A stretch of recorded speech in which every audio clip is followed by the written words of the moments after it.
So I found out that one of my mentors loves to go on morning hikes.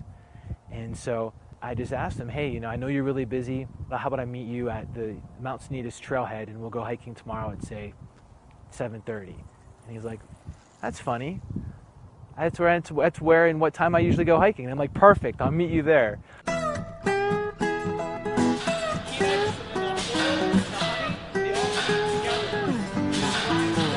My name is Justin Gold. I'm the founder of Justin's Nut Butter in Boulder, Colorado. It started with my childhood. So my mom was really into natural and organic foods when natural and organic foods were really just odd and they didn't taste very good. During that whole process, I became a vegetarian and really became environmentally conscious. My name is Walter Zaprin, and I'm a sales manager at Justin's Nut Butter. My name is Liz, and I do operations for Justin's Nut Butter. Just putting as much peanut butter in people's mouths as humanly possible.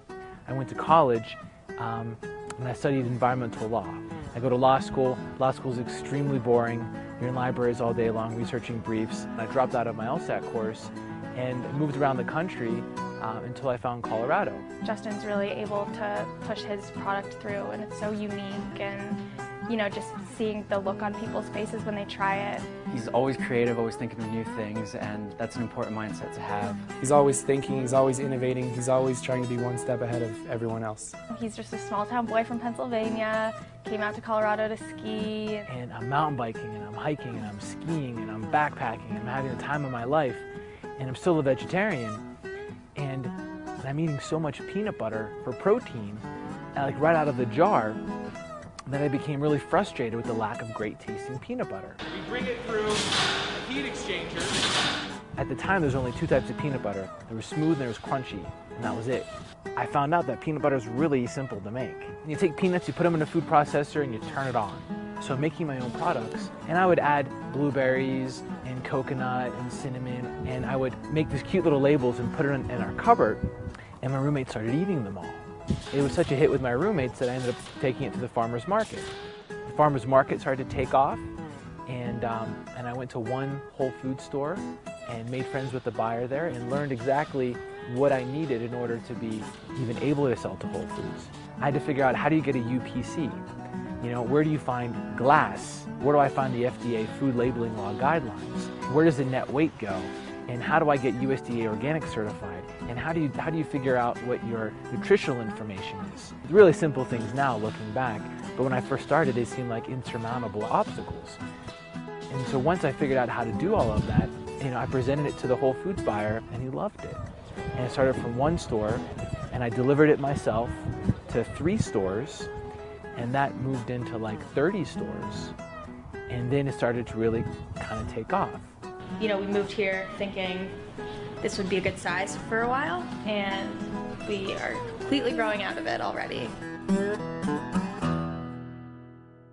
At the end of the day, I was a small company competing for, really competitive space, and I really didn't have anything to truly differentiate myself other than flavors. Then in 2006, while working for this backpacking store, I was mountain biking, and I really was craving a little shot of protein instead of a sugary gel. And at that point, I had this epiphany, like, I already make the best peanut butter in the world. How come nobody's putting peanut butter nut butters into squeeze packs? And then that's when things really started to get serious. And now, I need to buy, a squeeze pack machine that costs 6 figures. And, this $10,000 initial business is now just, been multiplied by 10. So I got to find investors, and I need to have a savvy business plan. And with this business plan, I need to have a team that's going to help me market this product. The team is the asset of the company. And investors, they don't invest in products. They don't necessarily invest in personalities. They invest in the team. Boulder, Colorado is a town of about 100,000 people. It's the home of Celestial Seasonings, the home of Silk and White Wave soy milk, Izzy Soda. So there's a lot of people here who have so much natural foods experience where it was very easy for me to find a mentor. And mentorship, in my humble opinion, is the only reason why I'm able to be where I am right now with my business. Who invented this manufacturing process? Nobody has ever made peanut butter like this before. When I first started, I was making peanut butter with a food processor. And so I call up a mentor and I'm like, how do I bring this into the grocery food store? And he's like, well, do what everybody else does. Find a co-packer. Have somebody make it for you.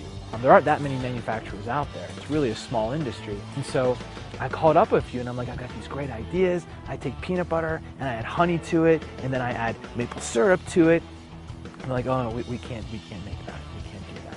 And I'm like, well, what do you mean you can't do that? Well, the type of equipment we use, we have these big industrial stone mill grinders, and if you introduce something like honey or maple syrup, it'll burn out the machines. And I'm just like, well, how come I can make this at home with my rinky-dink food processor, and you guys are this professional industrial facility and you can't do that? Well, it just can't be done. And so instead of buying a $50,000 piece of equipment that everybody else had, I tried to think, all right, well, let's think in terms of food processing.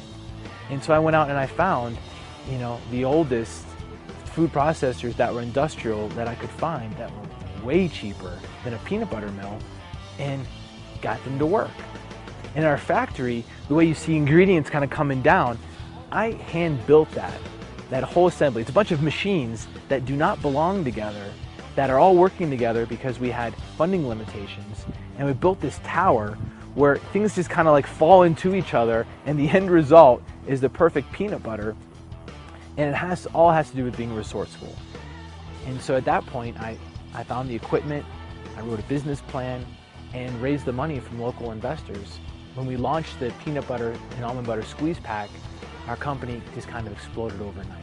The squeeze packs were in Whole Foods nationwide, they were in coffee retailers nationwide, REI nationwide, and then that's when I knew I really had something.